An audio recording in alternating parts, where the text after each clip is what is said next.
ನಮಸ್ಕಾರ Karnataka. Welcome to news 19 Kannada digital ಮಾಧ್ಯಮಕ್ಕೆ ಆತ್ಮೀಯ ಸ್ವಾಗತ. ನಾನು ರಾಕೇಶ್ ಮಾತನಾಡ್ತಾ ಇದ್ದೀನಿ. ಕೈಲಾಸವಾಸಿ ಶಿವನಿಗೆ ಮಹಾಶಿವರಾತ್ರಿ ಅತ್ಯಂತ ಪ್ರಿಯವಾದ ದಿನ. ಏಕೆ ಗೊತ್ತಾ? ಹೌದು, ಶಿವರಾತ್ರಿ ಎಂದು ತನ್ನನ್ನು ಪೂಜಿಸುವ ಭಕ್ತರಿಗೆ ತಾನು ವಿಶೇಷವಾಗಿ ಅನುಗ್ರಹ ನೀಡುವುದಾಗಿ ಸ್ವತಃ ಶಿವನೇ ಪಾರ್ವತಿಯಲ್ಲಿ ಅರುಹಿದ್ದಾನೆ ಎನ್ನುತ್ತದೆ ಶಿವಪುರಾಣ.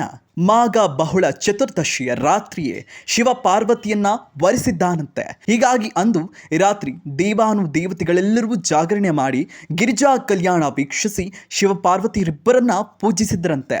ಹೀಗಾಗಿ ಜಾಗರಣೆ ಪದ್ಧತಿ ಆಚರಣೆಗೆ ಬಂದಿದೆ ಎನ್ನಲಾಗುತ್ತೆ. ಪ್ರತಿ ಸಂವತ್ಸರದಲ್ಲಿ ಶಿಶಿರ ಋತುವಿನ ಮಾಘ ಮಾಸದ ಕೃಷ್ಣ ಪಕ್ಷ ಚತುರ್ದಶಿಯಂದು ರಾತ್ರಿ ವೇಳೆಯಲ್ಲಿ ಶಿವ ಪಾರ್ವತಿ ಜೊತೆಯಲ್ಲಿ ಭೂಮಿಯಲ್ಲಿ ಸಂಚರಿಸ್ತಾ ಎಲ್ಲ ಸ್ಥಾವರ ಜಂಗಮ ಲಿಂಗಗಳಲ್ಲಿ ಸಂಕ್ರಮಣಗೊಳ್ತಾನೆ.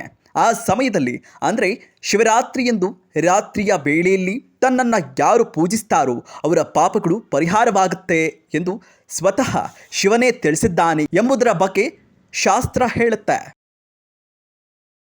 ಹೀಗೆ ಮಹಾಶಿವರಾತ್ರಿಯ ಈ ಪವಿತ್ರ ದಿನದ ಮಧ್ಯರಾತ್ರಿಯಲ್ಲಿ ಶಿವಲಿಂಗ ರೂಪದಲ್ಲಿ ಆವಿರ್ಭವಿಸುತ್ತಿದ್ದಾನಂತೆ. ಹಿಂದೂಗಳಿಗೆ ಪ್ರಮುಖವಾಗಿ ಶಿವಭಕ್ತರಿಗೆ ಮಹಾಶಿವರಾತ್ರಿ ಉಪವಾಸ ದಿನವಾದ ಹಬ್ಬದ ಸಡಗರ ಮನೆ ಮಾಡುತ್ತೆ. ಪ್ರಮುಖವಾಗಿ ಶಿವಭಕ್ತರಿಗೆ ಮಹಾಶಿವರಾತ್ರಿ ಉಪವಾಸದ ದಿನವಾದರೂ ಹಬ್ಬದ ಸಡಗರ ಮನೆ ಮಾಡುತ್ತದೆ. ಅಂದು ಪ್ರಾತಃ ಕಾಲದಲ್ಲಿಯೇ ಎದ್ದು ಸ್ನಾನ ಮಾಡಿ ಮಡಿ ವಸ್ತ್ರ ತೊಟ್ಟು ಉಪವಾಸವೆತ್ತು ಶಿವ ದೇವಾಲಯಗಳಿಗೆ ತೆರಳಿ ಶಿವಾರ್ಚನೆ ಮಾಡಿಸಿದ್ರೆ ಮತ್ತು ಶಿವಾರ್ಚನೆ ಮಾಡಿದರೆ ಮತ್ತು ರಾತ್ರಿ ಇಡೀ ಜಾಗರಣೆ ಮಾಡಿ ಶಿವನ ಪೂಜೆ ಮಾಡಿದರೆ ಎಲ್ಲ ಕಷ್ಟಗಳು ಪರಿಹಾರವಾಗಿ ಸುಖ ಶಾಂತಿ ಸಂಪತ್ತು ಲಭಿಸುತ್ತದೆ, ಪಾಪ ಪರಿಹಾರವಾಗುತ್ತೆ ಎಂಬ ನಂಬಿಕೆಯೂ ಇದೆ.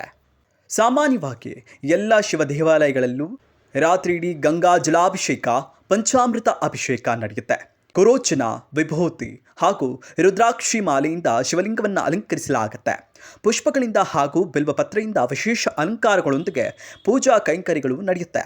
ಮಹಾಶಿವರಾತ್ರಿಯಂದು ಬಿಲ್ವಪತ್ರೆಯನ್ನು ಶಿವಲಿಂಗದ ಮೇಲಿಟ್ಟು ಪೂಜಿಸಿದರೆ ಯಾಗ ಮಾಡಿದ ಫಲ ದೊರೆಯುತ್ತದೆ ಎಂದು ಹಿರಿಯರು ಹೇಳ್ತಾರೆ.